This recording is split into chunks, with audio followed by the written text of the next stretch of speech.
Hello, ನಮಸ್ಕಾರ ವೀಕ್ಷಕರೇ. ನಾನು ನಿಮ್ಮ ಪ್ರೀತಿಯ ಉಮೇಶ್ ಅಡ್ವೊಕೇಟ್. ಎಂದಿನಂತೆ ಸರಳ ಭಾಷೆಯಲ್ಲಿ ಕಾನೂನು ವಿಷಯ. ಇವತ್ತು ಒಂದು ಮಹತ್ವದ ಒಂದು ವಿಷಯವನ್ನು ತೆಗೆದುಕೊಂಡು ನಿಮ್ಮ ಮುಂದಿದ್ದೇನೆ. ಇವತ್ತಿನ ಒಂದು ಸಂಗತಿ ಯಾವುದಪ್ಪ ಅಂತಂದ್ರೆ ಮಾಹಿತಿ ಹಕ್ಕು ಕಾಯ್ದೆ. ಈ ಮಾಹಿತಿ ಹಕ್ಕನ್ನ 10 ರೂಪಾಯಿಲಿ ಪಡಿಬಹುದಾ? ಯಾವ ರೀತಿ ಪಡಿಬಹುದು? ಒಂದು ಮಾಹಿತಿ ಹಕ್ಕ ಅಡಿಯಲ್ಲಿ ನಾವು ಅರ್ಜಿಯನ್ನು ಸಲ್ಲಿಸಿದ್ರೆ ನಾವು ಆ ಮಾಹಿತಿ ನಮಗೆ ಖಂಡಿತ ಸಿಗುತ್ತಾ? ಸಿಗದೇ ಇದ್ದಂಥ ಪಕ್ಷದಲ್ಲಿ ನಾವು ಮುಂದೆ ಏನು ಮಾಡ್ಬೋದು? ಮೇಲ್ಮನೆಗೆ ಹೋಗ್ಬೇಕಾ? ಅಥವಾ ಮೇಲ್ಮನೆಗೆ ಹೋಗ್ಬೇಕಾ? ನಾವು ಎಲ್ಲಿಗೆ ಹೋಗ್ಬೇಕು? ನಾವು ಯಾವ ರೀತಿ ಅಪ್ಲಿಕೇಶನ್ ಹಾಕಬೇಕು? ಯಾವ ಮಾಹಿತಿಗಳನ್ನು ನಾವು ಕೇಳಬೇಕು ಅನ್ನೋದ್ರ ಕುರಿತಾಗಿ ಸಂಪೂರ್ಣ ಒಂದು ಮಾಹಿತಿಯನ್ನ ಈ ಒಂದು ನಾನು ವಿಡಿಯೋದಲ್ಲಿ ನಿಮಗೆ ತಿಳಿಸಲಿಕ್ಕೆ ಇಷ್ಟಪಡ್ತೀನಿ ವೀಕ್ಷಕರೇ. ಬನ್ನಿ ವಿಡಿಯೋ ಸ್ಟಾರ್ಟ್ ಮಾಡೋಣ. ಈ ಒಂದು ಮಾಹಿತಿ ಹಕ್ಕು ಏನು ಅಂತ ತಿಳಿಯೋಕ್ಕಿಂತ ಮುಂಚೆ ಒಂದು ಸಣ್ಣ ಮಾಹಿತಿ ವೀಕ್ಷಕರೇ. ಭಾರತ ಸಂವಿಧಾನ freedom of speech and expression ಅಂತೇಳಿ, ಅಂದ್ರೆ ಭಾರತದ ಪ್ರತಿಯೊಬ್ಬ ನಾಗರಿಕನಿಗೂ ಅಭಿವ್ಯಕ್ತಿ ಮತ್ತು ವಾಕ್ ಸ್ವಾತಂತ್ರ್ಯವನ್ನ ನೀಡಿದೆ. 1976ರಲ್ಲಿ ರಾಜನಾರಾಯಣ್ ವಿರುದ್ಧ ಉತ್ತರ ಪ್ರದೇಶ ರಾಜ್ಯ ಈ ಒಂದು ಪ್ರಕರಣದಲ್ಲಿ ಸುಪ್ರೀಂ ಕೋರ್ಟ್ ಏನ್ ಮಾಡುತ್ತಪ್ಪ ಅಂತಂದ್ರೆ ಮಾಹಿತಿಯನ್ನ ಪಡೆಯುವುದು ಒಬ್ಬ ನಾಗರಿಕನ ಮೂಲಭೂತ ಹಕ್ಕು ಅಂತೇಳಿ ಸುಪ್ರೀಂ ಕೋರ್ಟ್ ಅಭಿಪ್ರಾಯಪಟ್ಟಿದೆ. ಆದ್ದರಿಂದ ಈ ಒಂದು ಮಾಹಿತಿ ಕಾಯ್ದೆಯ ಪ್ರತಿಯೊಬ್ಬ ನಾಗರಿಕನು ಈ ಮಾಹಿತಿಯನ್ನ ಪಡೆಯಬಹುದು ಅನ್ನೋದನ್ನ ಈ ಸುಪ್ರೀಂ ಕೋರ್ಟ್ ಜಜ್ಮೆಂಟ್ ಹೇಳಿದೆ. ಆದ್ರೆ ಈಗ ನಾವು ವಿಷಯಕ್ಕೆ ಬರೋಣ. ಮಾಹಿತಿ ಹಕ್ಕು ಕಾಯ್ದೆ 2005. ಈ ಕಾಯ್ದೆಯನ್ನ ಯಾಕೆ ತಂದಿದಾರಪ್ಪ ಅಂತಂದ್ರೆ ಒಂದು ಸರ್ಕಾರ ಅಂತಂದ್ರೆ ಪ್ರಜೆಗಳಿಂದ ಆಯ್ಕೆಯಾಗಿರುವಂತ ರಾಜಕಾರಣಿಗಳು ಮತ್ತು ಆ ಒಂದು ಸರ್ಕಾರದಿಂದ ಆಡಳಿತಕ್ಕೆ ನಡೆಸಲ್ಪಡುವಂತ ಒಂದು ಪ್ರಾಧಿಕಾರಗಳು ಮತ್ತು ಸರ್ಕಾರದಿಂದ ಅನುದಾನವನ್ನು ಪಡೆದುಕೊಂಡು ಸರ್ಕಾರೇತರ ಸಂಸ್ಥೆಗಳಾಗಿ ನಡೆಸಲ್ಪಡುವಂತಹ ಖಾಸಗಿ ಸಂಸ್ಥೆಗಳು ಕೂಡ ಈ ಒಂದು ಮಾಹಿತಿ ಹಕ್ಕು ಕಾಯ್ದೆ ಅಡಿಯಲ್ಲಿ ಬರ್ತವೆ. ಈ ಮಾಹಿತಿ ಹಕ್ಕು ಕಾಯ್ದೆ ಅಡಿಯಲ್ಲಿ ಒಂದು ಎಲ್ಲ ಮಾಹಿತಿಯನ್ನು ನಾವು ಪಡೆಯಬಹುದು. ಯಾವುದೇ ಒಬ್ಬ ವ್ಯಕ್ತಿಗೆ ತನ್ನ ಮಾಹಿತಿಯನ್ನು ಪಡೆಯುವಂತಹ ಹಕ್ಕನ್ನು ಈ ಕಾಯ್ದೆ ದೃಢೀಕರಿಸುತ್ತದೆ. ಈ ಒಂದು ಕಾಯ್ದೆಯ ಮೂಲ ಉದ್ದೇಶ ಏನಪ್ಪಾ ಅಂತಂದ್ರೆ ಸರ್ಕಾರದ ಒಂದು ಕೆಲಸಗಳಲ್ಲಿ ಪಾರದರ್ಶಕತೆ ಮತ್ತು ಭ್ರಷ್ಟಾಚಾರವನ್ನು ತಡೆಗಟ್ಟುವಿಕೆ ಮತ್ತು ಸರ್ಕಾರದ ಒಂದು ಆಡಳಿತವನ್ನು ಗಮನಿಸುವಲ್ಲಿ ಸಾರ್ವಜನಿಕರು ಕೂಡ ಪ್ರಶ್ನೆಗಳನ್ನ ಕೇಳುವ ಮೂಲಕ ಆ ಒಂದು ಕಾಯ್ದೆ ಅಡಿಯಲ್ಲಿ ಮಾಹಿತಿಯನ್ನು ಪಡೆದುಕೊಂಡು ಅದು ಪಾರದರ್ಶಕವಾಗಿಲ್ಲ ಅಂತ ತಿಳ್ಕೋಬಹುದಾಗಿದೆ. ಹಾಗಾದ್ರೆ ನಾವು ಯಾವ ಇಲಾಖೆಗಳಿಗೆ ನಾವು ಮಾಹಿತಿಯನ್ನ ಕೇಳಬಹುದು? ಇತ್ತೀಚಿನ ಒಂದು ಸುಪ್ರೀಂ ಕೋರ್ಟ್ ಜಜ್ಮೆಂಟ್ ಅನ್ನ ಗಮನಿಸಿದಾಗ BCCI ಕೂಡ ಏನ್ ಮಾಡಿದಪ್ಪ ಅಂತಂದ್ರೆ ಮಾಹಿತಿ ಹಕ್ಕನ್ನ ನೀಡಬೇಕು ಅಂತೇಳಿ ಸುಪ್ರೀಂ ಕೋರ್ಟ್ ಜಜ್ಮೆಂಟ್ ಹೇಳಿದೆ.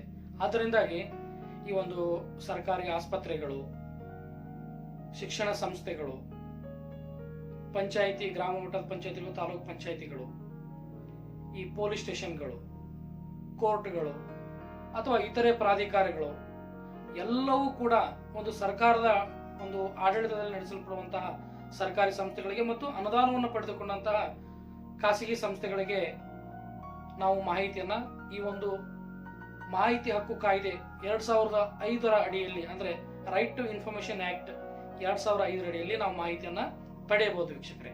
ಎರಡನೇದಾಗಿ ಯಾವ ಮಾಹಿತಿಗಳನ್ನು ನಾವು ಪಡೆಯಬಹುದು ವೀಕ್ಷಕರೇ? ಸರ್ಕಾರದಿಂದ ಹೊರಡಿಸಿದಂತಹ ನೋಟಿಫಿಕೇಶನ್ಗಳು, ಸರ್ಕ್ಯುಲರ್ಗಳು ಮತ್ತೆ ಯಾವುದೇ ಒಂದು ಕಾಮಗಾರಿಗಳ ಮಾಹಿತಿಗಳು, ಇತರೆ ಮಾಹಿತಿಗಳನ್ನ ಸರ್ಕಾರೇತರ ಪ್ರಾಧಿಕಾರಗಳಿಂದ ಪಡೆಯಬಹುದು. ಇನ್ನು ಖಾಸಗಿ ಸಂಸ್ಥೆಗಳಿಂದ ನಾವು ಮಾಹಿತಿಯನ್ನು ಯಾವ ರೀತಿ ಪಡಿಬೇಕಪ್ಪ ಅಂತಂದ್ರೆ ಖಾಸಗಿ ಸಂಸ್ಥೆಗಳು ಸರ್ಕಾರೇತರ ಸಂಸ್ಥೆಗಳ ಅಡಿಯಲ್ಲಿ ಕಾರ್ಯವನ್ನು ನಿರ್ವಹಿಸ್ತಾ ಇರ್ತಾವಲ್ಲ, ಆ ಒಂದು ಪ್ರಾಧಿಕಾರಗಳ ಮುಖಾಂತರ ನಾವು ಮಾಹಿತಿಯನ್ನ ಪಡೆಯಬಹುದು. ಬನ್ನಿ ವೀಕ್ಷಕರೇ, ಈ ಒಂದು ಮಾಹಿತಿ ಹಕ್ಕು ಕಾಯ್ದೆ ಅಡಿಯಲ್ಲಿ ನಾವು ಯಾವ ರೀತಿ ಅಪ್ಲಿಕೇಶನ್ ಹಾಕಬೇಕು, ಅಂದ್ರೆ ಅರ್ಜಿಯನ್ನ ಹಾಕಬೇಕು ಅಂತಂದ್ರೆ ವೀಕ್ಷಕರೇ, ಯಾವ ರೀತಿಯಲ್ಲಿ ನಾವು ಈ ಒಂದು ಮಾಹಿತಿ ಹಕ್ಕು ಕಾಯ್ದೆ ಅಡಿಯಲ್ಲಿ ನಾವು ಅರ್ಜಿಯನ್ನು ಸಲ್ಲಿಸಬೇಕಪ್ಪ ಅಂತಂದ್ರೆ ಅಂತರ್ಜಾಲದ ಮೂಲಕ, ಅಂದ್ರೆ ಆನ್ಲೈನ್ ಮುಖಾಂತರ ಮತ್ತು ಆಫ್ಲೈನ್ ಮುಖಾಂತರ. ಅಂತರ್ಜಾಲ ರಹಿತ ಹೇಗಪ್ಪ ಅಂತಂದ್ರೆ ನಾವು ಪೋಸ್ಟ್ ಆಫೀಸಿಗೆ ಹೋಗೋದ್ರ ಮುಖಾಂತರ 10 ರೂಪಾಯಿಯ ಒಂದು ಪೋಸ್ಟಲ್ ಆರ್ಡರ್ನ ತೆಗೆದುಕೊಂಡು ಅಲ್ಲಿ ಒಂದು ಫಾರ್ಮ್ ಅನ್ನ ಕೊಡ್ತಾರೆ. ಆ ಫಾರ್ಮ್ ಅನ್ನ ತೆಗೆದುಕೊಂಡು ಅಲ್ಲಿ ವಿಳಾಸ ಮತ್ತೆ ನಾವು ಯಾವ ಒಂದು ಪ್ರಾಧಿಕಾರಕ್ಕೆ ನಾವು ಅರ್ಜಿಯನ್ನ ಸಲ್ಲಿಸ್ತಾ ಇದ್ದೀವಿ ಆ ಅರ್ಜಿಯ ಒಂದು ಕುರಿತಾದ ಒಂದು ಮಾಹಿತಿ, ಯಾವ ಮಾಹಿತಿಗಳು ಬೇಕಾಗಿದ್ದಾವೆ ಅಂತೇಳಿ ನಿಮಗೊಂದು ಉದಾಹರಣೆಯನ್ನ ಕೊಡ್ತೀನಿ. ಹೇಗಪ್ಪ ಅಂತಂದ್ರೆ ಈ ಒಂದು ಮಾಹಿತಿಯನ್ನು ನಾವು ಕೇಳ್ತಾ ಇದ್ದೀವಿ. ಏನಪ್ಪ, ಯಾವುದೋ ಒಂದು ಕಾಮಗಾರಿಯ ಮಾಹಿತಿ ಪಂಚಾಯತಿಗೆ ತಲುಪಿಸ್ತಾ ಇದೀವಿ ಅಂತಂದ್ರೆ ಆ ಪಂಚಾಯತಿ ಹೆಸರು, ಯಾವ ಅಧಿಕಾರಿಗೆ ಹೇಳ್ತಾ ಇದೀವಿ ಆ ಅಧಿಕಾರಿ ಹೆಸರು, ಅಧಿಕಾರಿಯ ಒಂದು ಡೆಸಿಗ್ನೇಷನ್, ಮತ್ತೆ ಯಾವ ಒಂದು ಮಾಹಿತಿ ಬೇಕಾಗಿದೆ, ಎಷ್ಟು ಕೆಲಸಗಾರರು, ಎಷ್ಟು ಸಂಬಳ, ಯಾವ ರೀತಿ ಆಯಿತು ಅನ್ನೋದ್ರ ಕುರಿತಾಗಿ ಒಂದು ಮಾಹಿತಿಯನ್ನ ಕೇಳಬಹುದು. ಅದ್ರ ಜೊತೆ ಒಂದು ಲಕೋಟೆಯನ್ನ ಅಥವಾ ಒಂದು ಲಕೋಟೆ ಹಾಕುವುದರೊಂದಿಗೆ ನಾವೇನ್ ಮಾಡಬಹುದಪ್ಪ ಅಂತಂದ್ರೆ ಮಾಹಿತಿಯನ್ನ ಸಂಪೂರ್ಣವಾಗಿ ಪಡೆಯಬಹುದು. ಇದು ಉದಾಹರಣೆ ವೀಕ್ಷಕರೇ. ಮತ್ತೆ ಆನ್ಲೈನ್ ಅಲ್ಲಿ ನಾವು ಯಾವ ರೀತಿ ಮಾಡಬಹುದಪ್ಪ ಅಂತಂದ್ರೆ www.rti.online.gov.in ಈ ವೆಬ್ಸೈಟ್ಗೆ ಹೋಗೋದ್ರ ಮುಖಾಂತರ ಅಲ್ಲಿ ನಾವು ಆನ್ಲೈನ್ ಅರ್ಜಿಯನ್ನ ಸಲ್ಲಿಸಬಹುದು. ಅದೇ ರೀತಿ ಈ ಒಂದು ಅರ್ಜಿಯನ್ನ ಸಲ್ಲಿಸಿಬಿಡ್ತೀವಿ. ಆ ಅರ್ಜಿಯನ್ನ ಸಲ್ಲಿಸಿದಂತ ವ್ಯಕ್ತಿ ಎಷ್ಟು ದಿನಗಳಲ್ಲಿ ಆ ಮಾಹಿತಿ ಬರುತ್ತೆ, ಆ ಒಂದು ಅರ್ಜಿ ಬರ್ಬೇಕಪ್ಪ ಅಂತಂದ್ರೆ 30 ದಿನಗಳಲ್ಲಿ ಆ ಒಂದು ಅರ್ಜಿಯ ಕುರಿತಾದ ಮಾಹಿತಿ ಅವನಿಗೆ ದೊರೆಯುತ್ತೆ. ಆ ದೊರೆಯುವಂತ ಸಮಯದಲ್ಲಿ ಆ ವ್ಯಕ್ತಿಗೆ ಆ ಒಂದು ಮಾಹಿತಿ ಸರಿ ಕಾಣದಿದ್ದಲ್ಲಿ, ಅಂದ್ರೆ ಆ ಒಂದು ಮಾಹಿತಿ ತಪ್ಪಾಗಿದ್ದಲ್ಲಿ ಆ ವ್ಯಕ್ತಿ ಏನ್ ಮಾಡ್ಬೋದಪ್ಪ ಅಂತಂದ್ರೆ ಮೇಲ್ಮನವಿಯನ್ನ ಹೋಗ್ಬೋದು. ಯಾವ ರೀತಿ ಒಂದು ಮೇಲ್ಮನವಿಯನ್ನ ಹೋಗ್ಬೋದು? ಮೇಲ್ಮನವಿ ಹೋಗ್ಬೇಕಪ್ಪ ಅಂತಂದ್ರೆ ಆ ಒಂದು ಪ್ರಾಧಿಕಾರದ ಒಂದು ಉನ್ನತ ಅಧಿಕಾರಿ, ಆ ಉನ್ನತ ಅಧಿಕಾರಿ ಹತ್ರ ಹೋಗುವ ಮುಖಾಂತರ ಮೇಲ್ಮನವಿಯನ್ನ ಸಲ್ಲಿಸಬಹುದು. ಆ ಮೇಲ್ಮನವಿಯನ್ನ ಆ ವ್ಯಕ್ತಿ ಕೂಡ ನಿರಾಕರಣೆ ಮಾಡಿದ್ರಪ್ಪ ಅಂತಂದ್ರೆ, ಅಥವಾ ತಪ್ಪಾದ ಮಾಹಿತಿಯನ್ನ ಕೊಟ್ರಪ್ಪ ಅಂತಂದ್ರೆ, ಅಥವಾ ಮಾಹಿತಿಯನ್ನೇ ಕೊಡದೇ ಇದ್ರಪ್ಪ ಅಂತಂದ್ರೆ, ಈ ಒಂದು ಪ್ರತಿಯೊಂದು ಪ್ರಾಧಿಕಾರದಲ್ಲಿ ಇನ್ಫಾರ್ಮೇಶನ್ ಆಫೀಸರ್ ಅಂತ ಇರ್ತಾರೆ. ಆ ಇನ್ಫಾರ್ಮೇಶನ್ ಆಫೀಸರ್ಗಳು ತಮಗೆ ಮಾಹಿತಿಯನ್ನು ಒದಗಿಸ್ತಾರೆ. ಆ ಒದಗಿಸದಿದ್ದಂತ ಪಕ್ಷದಲ್ಲಿ ಈ ಒಂದು ಮೇಲ್ಮನವಿಯನ್ನ RTI ಆಕ್ಟ್ ಅಡಿಯಲ್ಲಿ ನಾವು SIPO ಅಂತ ಇರ್ತಾರೆ, ಅಂದ್ರೆ ಸ್ಟೇಟ್ ಇನ್ಫಾರ್ಮೇಶನ್ ಆಫೀಸರ್ ಅಂತೇಳಿ, ಅವರ ಮೂಲಕ ನಾವೇನ್ ಮಾಡಬಹುದಪ್ಪ ಅಂತಂದ್ರೆ 45 ದಿನಗಳಲ್ಲಿ ನಾವು ಅಪೀಲ್ ಅನ್ನ ಹೋಗ್ಬೋದು, ಅಂದ್ರೆ ಮೇಲ್ಮನವಿಯನ್ನ ಹೋಗ್ಬೋದು. ಈ ಮೇಲ್ಮನವಿ ಅಧಿಕಾರಿ ಏನ್ ಮಾಡದಪ್ಪ ಅಂತಂದ್ರೆ ನಮಗೆ ಯಾವುದೇ ಒಂದು ಮಾಹಿತಿಯನ್ನ ಸರಿಯಾಗಿ ಕೊಡ್ಲಿಲ್ಲ, ಅಥವಾ ಮಾಹಿತಿ ನಮಗೆ ಅದೊಂದು ಹಾಳು ಮಾಡ್ದ, ಅಥವಾ ಯಾವುದೇ ರೀತಿಯ ಒಂದು ರೆಸ್ಪಾನ್ಸ್ ಮಾಡ್ಲಿಲ್ಲ ಅಂದಾಗ ಅವರಿಗೆ ಈ ಒಂದು RTI ಕಾಯ್ದೆ ಅಡಿಯಲ್ಲಿ ಏನ್ ಮಾಡ್ತಾರಪ್ಪ ಅಂದ್ರೆ ಪ್ರತಿದಿನಕ್ಕೆ 250 ರೂಪಾಯಿ ಅಂತೆ 25,000 ರೂಪಾಯಿಗಳವರೆಗೆ ದಂಡವನ್ನ ವಿಧಿಸಲಾಗುತ್ತದೆ. ಅದೇ ರೀತಿ ಈ ಒಂದು SIPO ಅಂದ್ರೆ ಸ್ಟೇಟ್ ಇನ್ಫಾರ್ಮೇಶನ್ ಆಫೀಸರ್ ಅಲ್ಲಿ ಮಾಹಿತಿ ದೊರೆಯಲಿಲ್ಲಪ್ಪ ಅಂತಂದ್ರೆ ಈ ಒಂದು ಸೆಕ್ಷನ್ 12 ಅಡಿಯಲ್ಲಿ ನಾವು ಕೇಂದ್ರ ಅಂದ್ರೆ CIPO ಕೂಡ ನಾವು ಮಾಹಿತಿಯನ್ನ ಕೇಳಬಹುದು.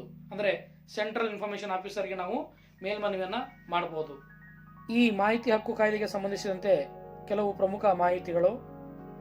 11 ಮೇ 2005ರಂದು ಲೋಕಸಭೆಗೆ ಮತ್ತು 12 ಮೇ 2005ರಂದು ರಾಜ್ಯಸಭೆಗೆ ಅಂಗೀಕರಿಸಲಾಯಿತು ಈ ಕಾಯ್ದೆಯನ್ನ.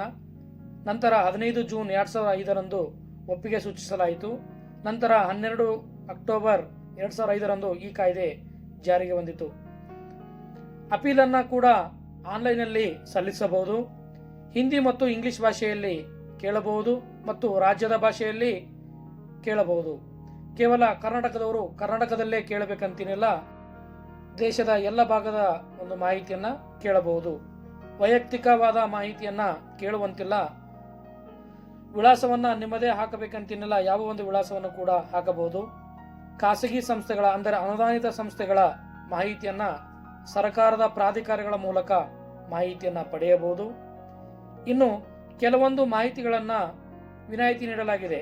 ಅವು ಯಾವಪ್ಪ ಅಂತಂದ್ರೆ ಆಂತರಿಕ ಭದ್ರತೆ ಅಂದ್ರೆ ಇಂಟರ್ನಲ್ ಸೆಕ್ಯೂರಿಟಿ, ವಿದೇಶಿ ಸಂಬಂಧಗಳು, ಭೌತಿಕ ಸ್ವತ್ತಿನ ಹಕ್ಕುಗಳಿಗೆ ಸಂಬಂಧಿಸಿದಂತೆ ಕ್ಯಾಬಿನೆಟ್ ಚರ್ಚೆಗಳು, ಸ್ಪೆಷಲ್ ಸರ್ವಿಸ್ ಬ್ಯೂರೋಗಳು, CID ಅಂದ್ರೆ ಸ್ಪೆಷಲ್ ಬ್ರಾಂಚಿನ ಮಾಹಿತಿಗಳು, ಇಂಟೆಲಿಜೆನ್ಸ್ ಬ್ಯೂರೋದ ಮಾಹಿತಿಗಳು, ನಾರ್ಕೋಟಿಕ್ಸ್ ಕಂಟ್ರೋಲ್ ಬ್ಯೂರೋದ ಮಾಹಿತಿಗಳನ್ನ ಕೆಲವೊಂದು ಮಾಹಿತಿಗಳನ್ನ ವಿನಾಯಿತಿ ನೀಡಲಾಗಿದೆ.